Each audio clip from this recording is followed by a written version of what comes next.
Hello friends नमस्कार मु विद्युत प्रभा विधु विधान कुकिंग चैनल रु आपण मानक स्वागत करुच्ची। आज आपण मानक पई नहीं आछि बिना प्याज रसुण रे आलू बैगण बड़ी तरकारी।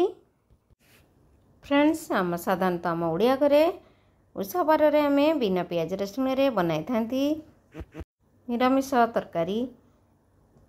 आज मंगलवार थिला भाबिली आपण मानक शेयर करिवि बिना प्याज रसुण को छाड़ी आउ सब मसला आम ऐड करी केमिति तरकारी रांधिबा चलतु ताहा देखिने बा। फ्रेंड्स एमिति थरे मो भली बनातु देखिबे हाथ चाटी खाइबे न खाउथिबा लोक भी हाथ चाटी खाइबे। एमिति बनाइथिले आपण रोटी पिठा भात सबुथिरे खाई आनंद नहीं परिबे। ताहले आसंतु जीवा रेसिपी आड़ू को। फ्रेंड्स प्रथमे आमे कढ़ाई गरम करी बादाम तेल बा ग्राउंडनट तेल 50 ग्राम पकाइबा। तेल गरम हो गले 6 ରୁ 7टा बड़ी नेबा। यह को प्रथमे फ्राए करनेबा तेल रे आमर बड़ी लाल हला पर्यंत एबे आमे फ्राए करिबा। एठार देखंतु बड़ी आमर लाल होई आसलानी धीरे धीरे। एमिति करी आमे यह को उल्टो पाल्टो करी भाजी नेबा भल भाबरे। तरकारी जमिति स्वादिष्ट लागिबो बड़ी आमर भल लागिबो खाइया पई आउ तरकारी भी खुशबू आसीबो। एबे आमे बड़ी को भाजी नेले एबे चलंतु गोटे प्लेट रे काढी नेबा। फ्रेंड्स एबे आमे दुईटा आलू को भल भाबरे धोई लंबा साइज करी काटी नैथिले। एबे चलंतु एहा भाजी नेबा।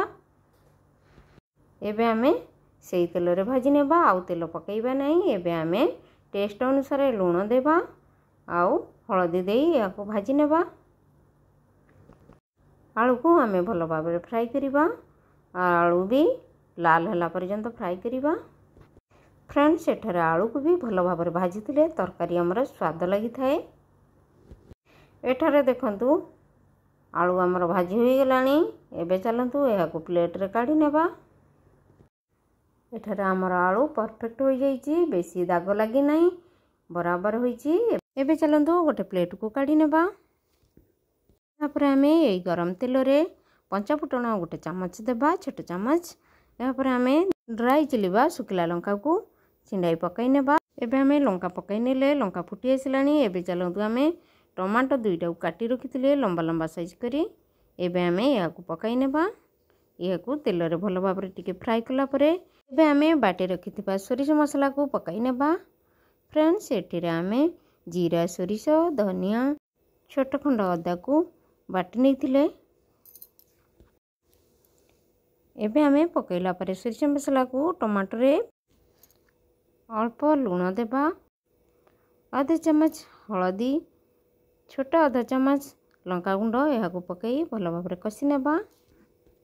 फ्रेंड्स दाग लगिला पर्यंत कषिबा नहीं। देखंतु आमर तरकारी मसला केते डेलिशियस देखा जाउची। एबे आमे अल्प समय पई ढांकुनी टिके ढांकी नेबा। भल से टमाटो आ मसला कुक होला परे आमे ढांकुनी खोली देखिबा। फ्रेंड्स एबे चलंतु आमे चेक करिबा। फ्रेंड्स एठारे देखंतु हमर मसला परफेक्ट होई आसिलानी। एबे आमे भल भाव रे आउ थरे कषि नेबा। फ्रेंड्स आगुरु टमाटो पकाइथिले तरकारी हमर पितुलिया लागि न थाए। एबे आमे आलू को पकाई भल भाव रे कषि नेबा। एठारे देखंतु आलू हमर भल भाव रे मिक्स होई गेलानी। एबे हमर परफेक्ट कषा होई गेला। एबे चलंतु पानी गोटे बाटी देई देबा। देखंतु एतरे आउ अल्प पानी लागिबो। एबे आमे आउ अल्प पानी देई देबा। तापर आमे ढांकुनी 2 मिनिट पई ढांकी नेबा कारण हमर पानी भल भाव रे फुटिबा सहित आलू मध्ये भल भाव रे सिझी जाइथिबो। एबे चलंतु चेक करिबा। एठारे देखंतु तरकारी हमर बढ़िया भाव रे फुटी आसिलानी आउ आलू मध्ये सिझी गलानी। देखंतु एठारे आलू को आमे चेक कर नेबा। देखंतु आलू एबे हमर सिझी गलानी तरकारी मध्ये भल भाव रे फुटुची। एई समय आमे बैगण को पकाई नेबा। फ्रेंड्स एठारे देखंतु बैगण को आमे केमिति लंबा लंबा करी काटिचंती। एमिति आलू जेमिति काटिचंती लंबा बैगण मध्ये सेमिति काटिबा। एबे आमे तरकारी सब बैगण को पकाई नेबा। या पर आमे खड़िका रे मिक्स कर नेबा। बैगण सबथरे जमिति मिसी जिवो आ भल भाव रे कुक होई जिवो। एबे आमे ढांकुनी गोटे मिनिट पई ढांकी नेबा। गोटे मिनिट हो गले ढांकुनी खोली चेक करिबा। आमर बैगण आलू भल भाव कुक हो गला कि नहीं। फ्रेंड्स देखंतु आमर तरकारी केते सुंदर देखा जाउची आउ बैगण मध्य सिझी जाइची। एही समय आमे बड़ी को पकाई नेबा। बड़ी को पकैला परे आउ अल्प समय ढांकी नेबा। बड़ी जेमिति नरम हो जिवो। 15 ରୁ 20 सेकंड परे ढांकुणी खोली देखिबा। वाओ देखंतु केते सुंदर आमर तरकारी देखा जाउची आउ डेलिशियस लागुची। एबे चलंतु एथरे कटा धनिया पत्र को पकाई गरम गरम परिस नेबा खाइबा पई। फ्रेंड्स आशा करे आजिर रेसिपी आपण मानकु बहुत भल लागिथिबो। जदि भल लागि थाए प्लीज मो चैनल को गोटे सब्सक्राइब करिवे। साइड रे बेल आइकन को प्रेस कर देबे जेमिति मोर नुआ वीडियो अपलोड हबो तुरंत आपण मानकु नोटिफिकेशन मिल परिबो। आउ शेष रे मोर वीडियो को लाइक कमेंट शेयर करिया को जमारू भूलिबे नहीं।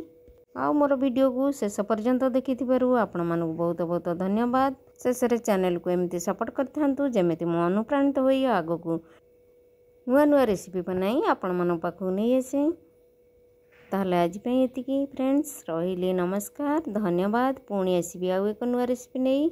Bye see you again.